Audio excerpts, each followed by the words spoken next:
Olá pessoal, bem-vindos a esse nosso 7º encontro, em que nós vamos falar da questão da cultura de massa. Nós terminávamos o encontro passado falando da identidade e da importância das mídias, de uma maneira geral, na formação da identidade.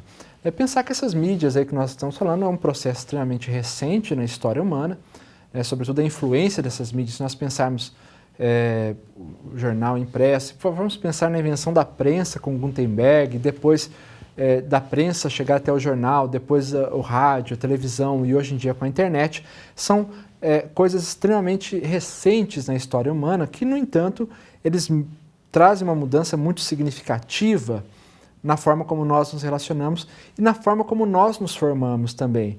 Porque até antes de um veículo de comunicação conseguir atingir um grande público, a única maneira que nós tínhamos de conhecer as coisas era conversando com as pessoas. A nossa formação se dava com o universo que nós conhecíamos, um universo até certo ponto restrito, né? Restrito em virtude de todas as dificuldades tecnológicas, de todas as dificuldades de locomoção que existia, né?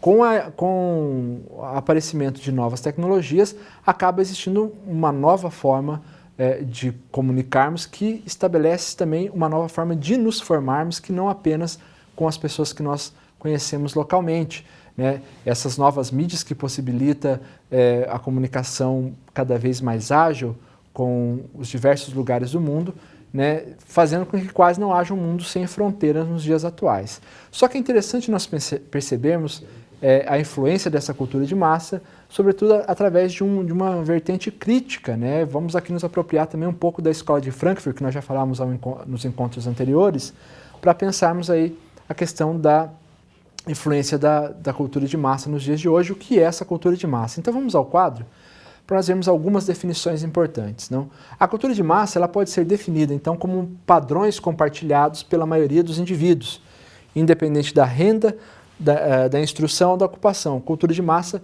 ele é um produto próprio da indústria cultural. Então vejam que, independente da posição social desse indivíduo, independente da família que ele veio, da sua ocupação, da sua renda, ele consome um produto similar de todos os outros. Podemos pensar assim, num produto muito típico brasileiro, que são as novelas. Se vocês pensarem a questão das novelas, elas são consumidas por todo tipo de público, né? Dado que está à disposição de todo tipo de público. E perceba que a cultura de massa ela é um produto que vem com a indústria cultural. A indústria cultural é um termo muito significativo que vai ser confeccionado, sobretudo por Theodor Adorno e Max Horkheim, no livro que eles escrevem, em que eles vão tratar de fazer algumas críticas às sociedades modernas, e eles dedicam um capítulo chamado A Indústria Cultural.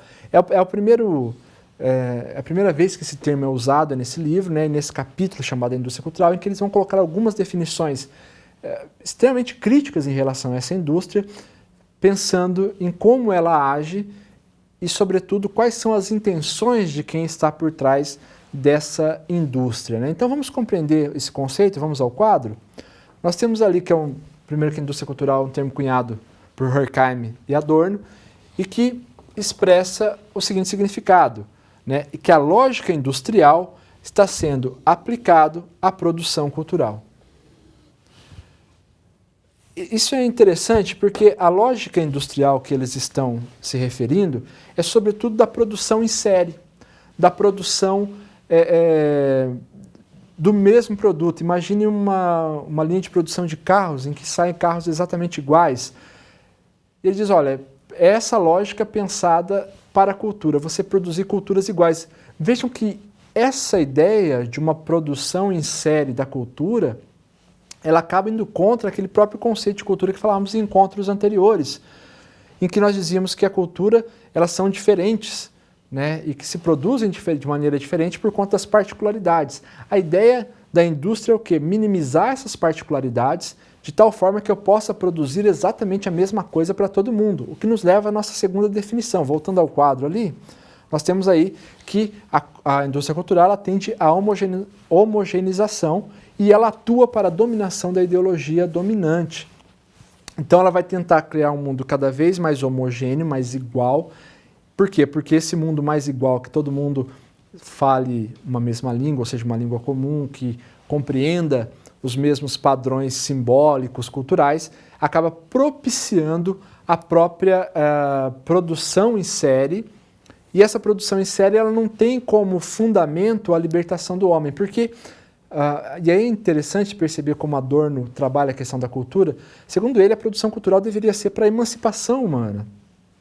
Toda arte, por exemplo, deveria ser para levar o homem a um questionamento. Essa é a aura que a arte possui, de levar o ser humano ao questionamento. Essa aura ela é perdida dentro da indústria cultural porque ela não leva ninguém a nenhum tipo de questionamento, mas ela leva à aceitação. Por isso que essa homogeneização ela também leva a um fator que é tornar o homem mais apto a ser dominado por aqueles que têm interesse. Então, leva sempre o ser humano a uma conduta passiva, né? Ao passo que uma obra de arte feita fora dos padrões da indústria cultural, você olha e você tem que interagir com a arte para compreender o que ela quer dizer, né? Compreender ali o que ela está falando naquele momento para você. Quando você está assistindo um filme, uma novela, né? O Adorno ele fala muito em relação aos filmes, eles já dão a resposta pronta, eles já passam uma ideia de mundo com a qual ele quer que você aceite essa ideia do mundo. Perceba que existe um padrão, por exemplo, nos filmes. Né? O filme, existe um mocinho, esse mocinho ele vai ter uma vida que vai ser muito difícil durante o filme todo, mas no final ele vai ser recompensado por permanecer fiel às normas que a sociedade coloca. Como uma forma de dizer para cada um de nós, olha, você vai ter uma vida em que você vai sofrer muito, mas no final você vai receber o prêmio por se permanecer fiel a isso. Então, não se revolte, não lute, não faça nada que saia dos padrões impostos pelos outros. Então, a homogeneização da indústria cultural ela vai te levar a uma posição passiva de aceitação ideológica, para dominação ideológica. Lembrando que o conceito de ideologia aqui utilizado pela Escola de Frankfurt é um conceito de ideologia que vem do marxismo. Vamos ali ao quadro para ver esse conceito. Nós colocamos ali que numa concepção marxista, essa ideologia ela vai ser definida como falsa consciência e que ela vai atuar no jogo de poderes como instrumento de dominação. Então, na verdade, você tem a classe dominante estabelecendo que a sua forma de pensar seja a forma dominante e a partir dessa forma dominante de pensar, você consiga entender o que eles querem e fazer tudo aquilo da maneira como eles querem. É interessante isso, porque você vai criando uma consciência que não é sua, né? E às vezes as pessoas vão falando coisas assim que não... Elas beberam de outras fontes e não reproduz a vida de cada uma delas. Por isso que atua como uma falsa consciência. As pessoas acham que têm consciência, acham que a consciência é dela, mas elas foram a tal ponto manipuladas pelos meios de comunicação de massa que essa consciência não pertence a ela, ela é falsa, porque não pertence nem mesmo à classe que ela pertence. Pertence a uma outra classe que só quer apenas dominar essa classe na qual as pessoas pertencem. Então esse elemento é importante porque ele influencia diretamente nas relações que nós temos cotidiana e influencia o nosso cotidiano. Bom, pessoal, no próximo encontro então nós vamos falar de alguns outros elementos, sobretudo relativo à questão da formação do Brasil. Até mais.